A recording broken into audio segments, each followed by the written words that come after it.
Guidance can come at any time, to anyone, in the most unexpected places.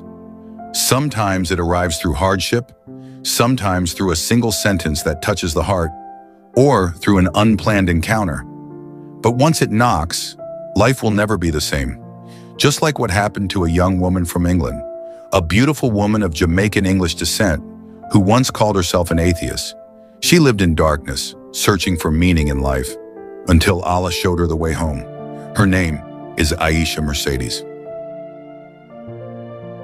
Aisha was born in London to a mixed-race family, her mother an English Catholic, her father Jamaican. But religion was never present in her household. There were no prayers, no church, no spirituality, only emptiness.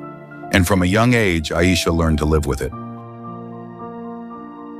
At the age of 12, she moved to Essex, away from her father who suffered from paranoid schizophrenia, a figure she feared yet still missed. Life was never easy. At school, she was the only dark-skinned girl. Every day she endured racist stares, mocking words, and a constant feeling of not belonging. She felt like she had no place in the world. In her confusion, Aisha began to hate herself. She even wished she had been born white.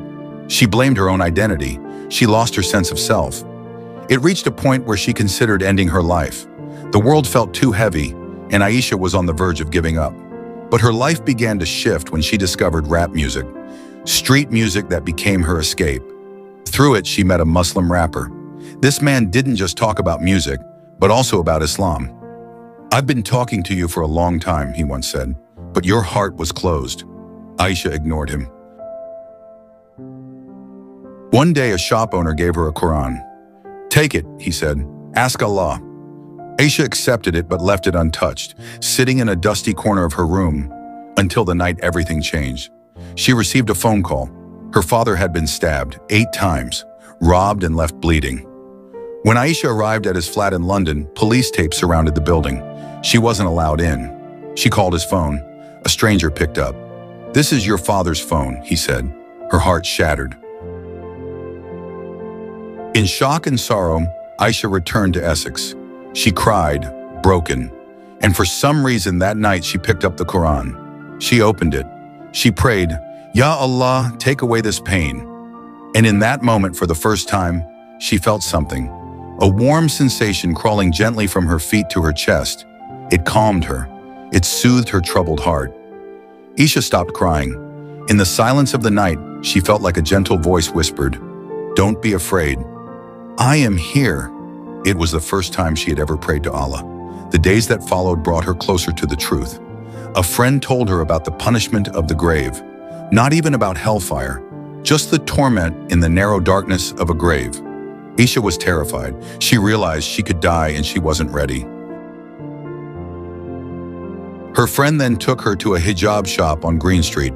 She tried on a hijab, looked in the mirror, and beneath that simple fabric, she found a peace she had never felt before. Not long after, she visited a mosque. Her friend went inside to pray. Aisha waited outside, but her heart was restless. She prayed again, "Ya Allah, let me become a Muslim." When her friend came out, she said, "If you want to say your Shahada, we can do it now." With a heart full of newfound conviction, Aisha entered the mosque. She sat down. They asked if anyone was forcing her. "No," she said, "I believe. I'm here on my own." And on the cold but peaceful floor of that mosque, she declared the testimony of faith. Tears fell, not from sorrow, but from the relief of finally finding what she had always searched for. A place to belong, a sense of safety, the true love of the Creator. Aisha started learning how to pray through YouTube. She sent voice notes of herself reciting Al-Fatiha to her friend for correction. Every sujood was a sujood of gratitude. She knew Allah had chosen her, brought her back to life from darkness. Wearing modest clothes, putting on the hijab, leaving behind her old lifestyle, none of it was easy, but she was certain. She knew this path was difficult, but she also knew it was the right one. She used to think Islam oppressed women. Now she knows. Islam honors women.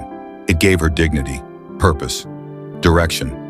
Today, Aisha Mercedes lives for one goal: to seek Allah's pleasure and earn His paradise. Guidance isn't reserved for the perfect. It is a gift, and it will come to any heart willing to open. Aisha's story is proof. Anyone can change, anytime, anywhere, because when Allah calls you back, nothing can stop it. I'm PC Paul. I've been a police officer here for 16 years, and in January I reverted to Islam. Alhamdulillah, I'm very happy. Assalamu alaikum, brother, how are you?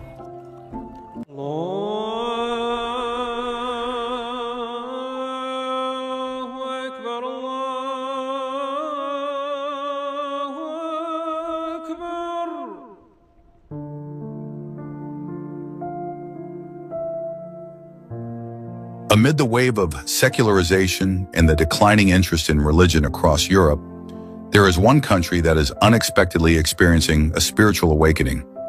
A nation once known for its grand churches and Christian traditions is now witnessing a very different scene. Mosques are filled with worshipers, while churches are slowly being abandoned. Yes, this is England, the land of Queen Elizabeth, which is now gradually transforming into a more Islamic society. Did you know that over the past decade, the UK has experienced a remarkable phenomenon? Churches are growing empty, the number of Christians is declining, while the number of converts to Islam continues to rise. It is estimated that around 5,000 people embrace Islam in the country every year. In fact, the city of London is now dubbed the most religious city. So, what are the facts behind this? Let's explore together. But before we begin, if you'd like to request a discussion on the development of Islam in another country, feel free to leave a comment below. In 2019, the growth of the Muslim population in the UK reached its highest record in history. At that time, the Muslim population reached 3.2 million people. According to The Sun, in some areas of London, nearly 50% of the residents are Muslim. Based on an analysis by the Office for National Statistics, if this trend continues, the UK could be dominated by a Muslim population within the next 10 years. For comparison, 2011, 2.7 million Muslims. 2019, 3.2 million Muslims. 2022, 3.9 million Muslims. 2024, 4.1 million Muslims. This means that in less than 15 years, the number of Muslims has nearly doubled, according to calculations by the Pew Research Center.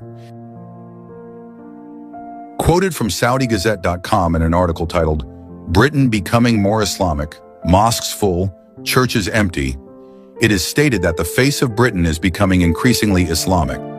Hundreds of official Sharia courts are now operating in London, and hundreds of new mosques have been built across the country. There are reportedly 423 new mosques in London alone, most of which are filled to capacity during prayer times.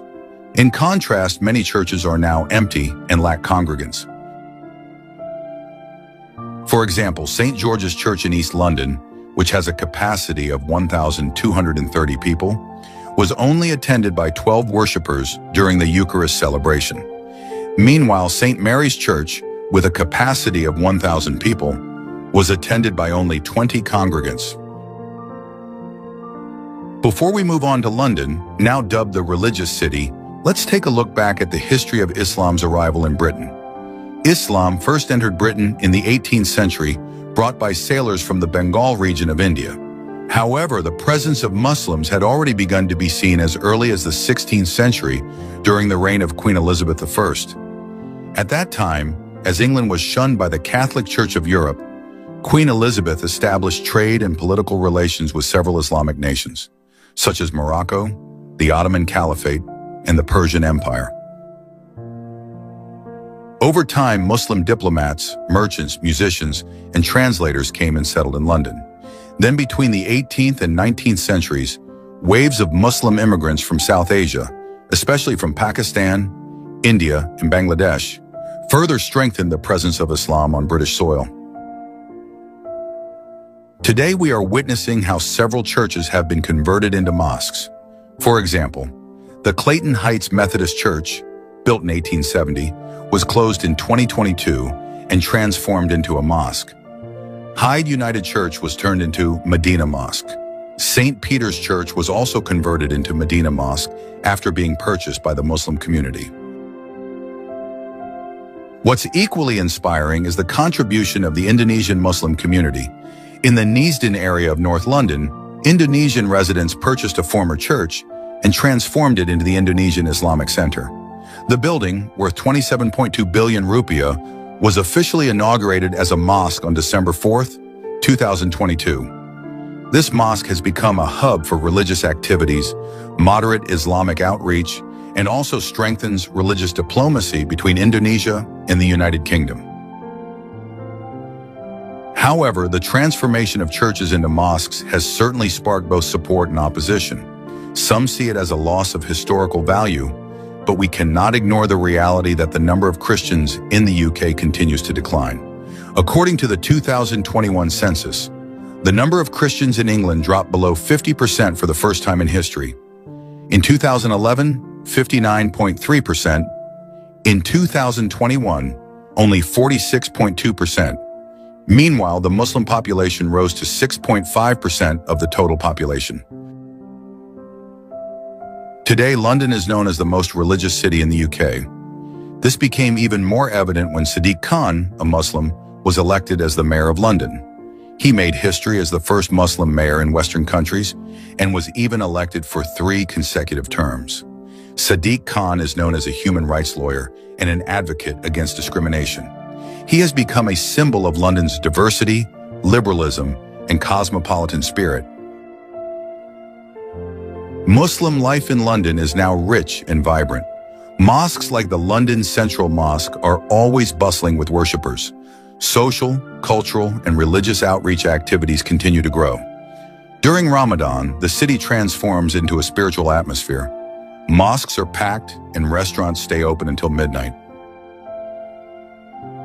All of this proves that Islam in the UK is not just present, but thriving and contributing.